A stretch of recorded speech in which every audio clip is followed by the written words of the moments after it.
ए block piston कामी नागून मारो.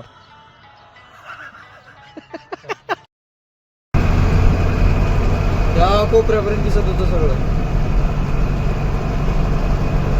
त्या थंडीमुळं एकदम मस्त फास्ट काढलं. मी पंखच बसून घेऊ का म्हणतो या गाडीला. एवढं मोठा कारखाना दिसतंय पण का एक पण ट्रॅक्टर नाही इकडं ऊसाचे यावर्षी. ट्रॅक्टर नाही ना गाड्या नाही, नुसतं दुसऱ्या कारखान्यावर ते भुसा असते आता रस्त्यावर पडलं होतं बघ, तेवढं जेवलेलं ह्या कारखान्याला. आणि अगोदरच्या सारखे लोक पण नाहीत कामाला.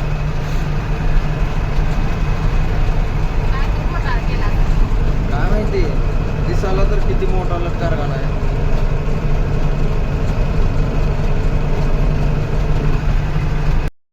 सेंटर मधले झाडं कशासाठी असतात माहिती आहे तुला?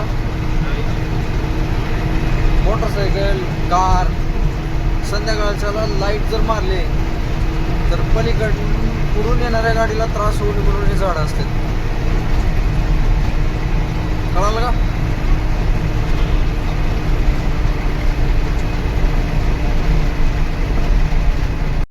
हिवाळा असल्यामुळं आंब्याला तोर पण लागायला चालू झाली बघा. का दादाच्या बॅगेत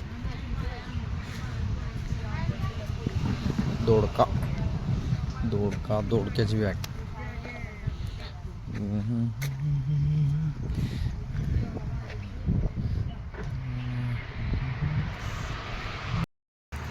हायवेच्या कडेलाच जेवणाचं ठिकाण आहे राव.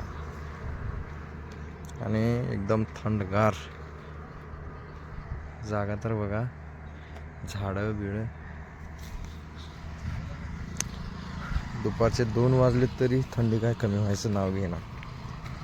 संपून 2 महिना झालाच नाही तरी बघा झाडाची पाने इथं भरपूर झाडे होती आणि झाडाची पाने गळून सगळे झाडं वाळायला लागलेत.